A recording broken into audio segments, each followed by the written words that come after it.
Hello, YouTube. My name is Daniel Lane. I just wanted to share a little bit about who I am and kind of who I believe everybody is. Right now, I'm 22. I'm in college. I'm surrounded by academics and scientists.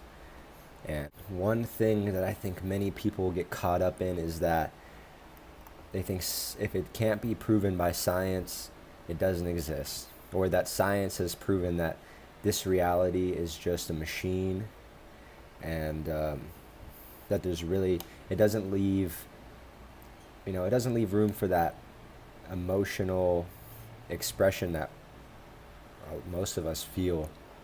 Um, and one problem I see with the science, if it's not proved by science, it's not real, is that um, everything was there before science proved it. Science can only show us what's actually there. All that science is discovering is how intricate this life already is, how intricate this universe is. Um, it's like take an iPhone, for example. Who's more intelligent? The person who's, got the iPhone and figured out how to watch a YouTube video, or the person who created the iPhone and its capability to go on the internet and retrieve a YouTube video, and who put all the software in and all the coding? An obvious answer, it's the person who created it. And imagine trying to create this life. Imagine trying to code this life if it was a computer program. Imagine trying to put everything into pixels. It would be impossible because it's infinitely detailed. You can zoom in on anything and see more and more and more and more. You're going to see cells if you're zooming into skin, and then you're going to see, I don't know, atoms and electrons and a lot of empty space, and then maybe eventually you get down to your quantum world. But we've decided that that's where it ends because that's as far as we can look right now. But the stronger our instrument, the deeper we could look, the more we're going to see. It doesn't stop there. It keeps going. And the same thing goes in reverse. If you zoom out, you see the Earth, then the solar system, then the galaxies and the universe, and then clusters of universes. And I mean, at some point, it just gets theoretical because we're limited by the tools that we have. But all I'm saying is that this life, wow, man, it's intricate. And you and me, we are sitting dead center of our individual experiences. The I am that I feel is the same I am that you feel. Mine's been named Daniel, and I got to grow up in this beautiful place. I've had different experiences. I grew up maybe in a different time, in a different place, and those all weaved my neurons into different patterns and my personality into a different personality. But I believe that this personality is just like a window. This is just what I have right now to express the truer I am that is within. And I think every day I'm trying to get better at expressing the truer I am within using this personality. This is like my character that I need to use to play this game. But the I am I have underneath, I believe, is the same I am that you have, that every single person has. That same I am that is intricately connected to this entire existence. When you look at a tree, it's easy to just say, that's a tree, and move on. We have words which are just symbols. What it really is taking energy from the sun, from the water, from the soil, and it's turning it into the air that we breathe. And what we're exhaling, the tree is inhaling. It's a perfect little cycle. As a human, we always individualize ourselves, but the creature is not different from the environment. That tree is the other half of our lungs. It's all connected. And this isn't necessarily an easy thing to feel all the time. We have stressors in our life, we get caught up in the story of our lives. What happens is we're born into a story. Our parents, our society, they give us a story. They give us a name. Our friends give us a story. They tell us who we are. They act as a reflection for us. They solidify the subconscious construct of who you believe you are and what you believe is possible. But once you get to a certain maturity, it's your responsibility to look at those building blocks of who you are and start moving them around. Align yourself with who you really want to be. We have that ability, and it gets hard, but some things that make it easier are the basics.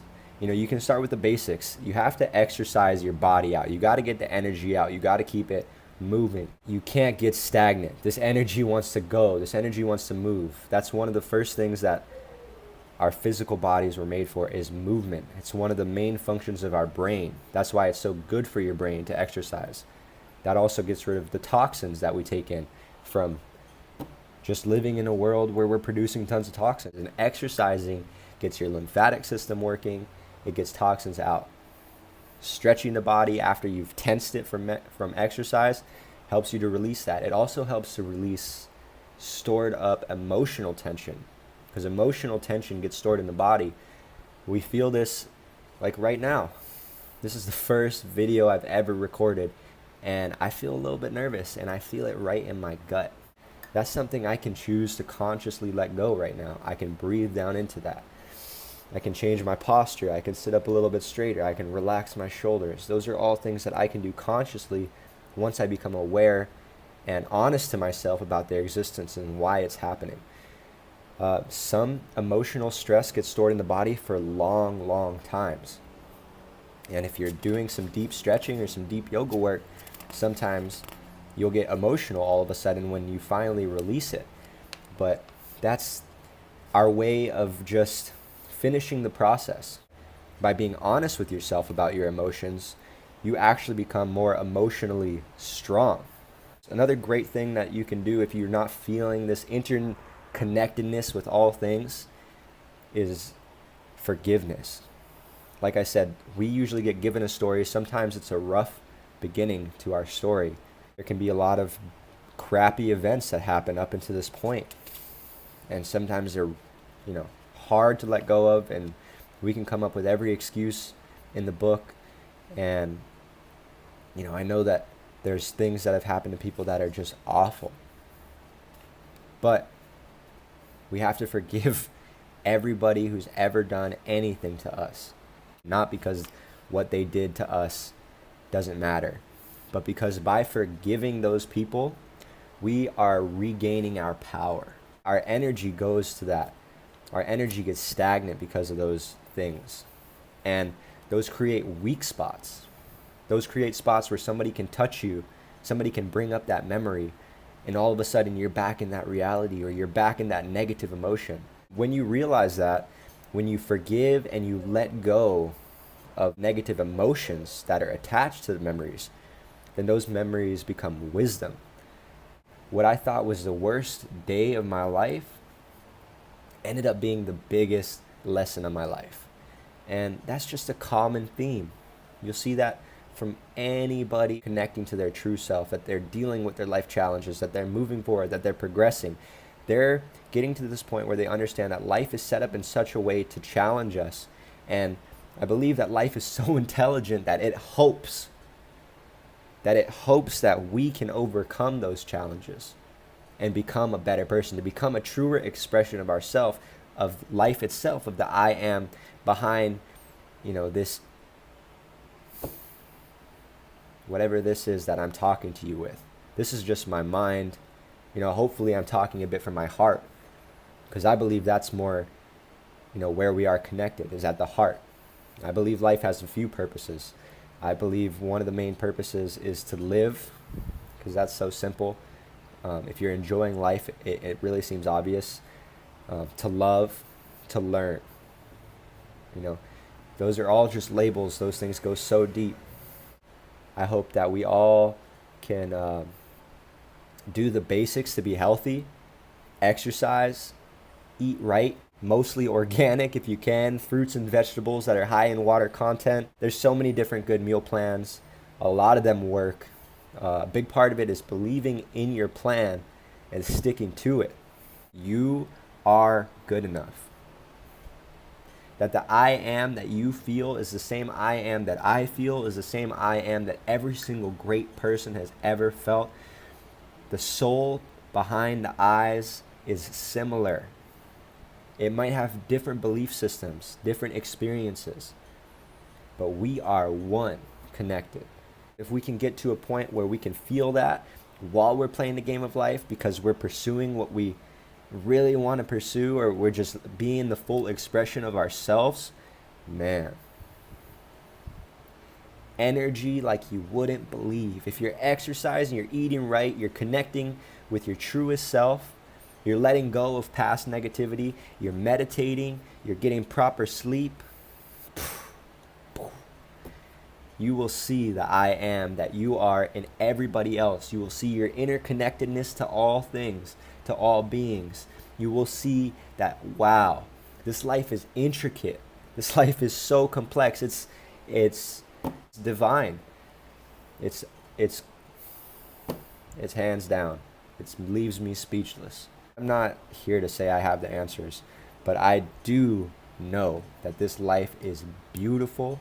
I know that this life is complex. I know that you and me are a part of this life, that we are interconnected, that we are one, and that by doing those basics, we can all elevate together and life can continue to progress, as one, or as individually within your own life, which still supports the progress of us all. That's all I have to say. So, peace out.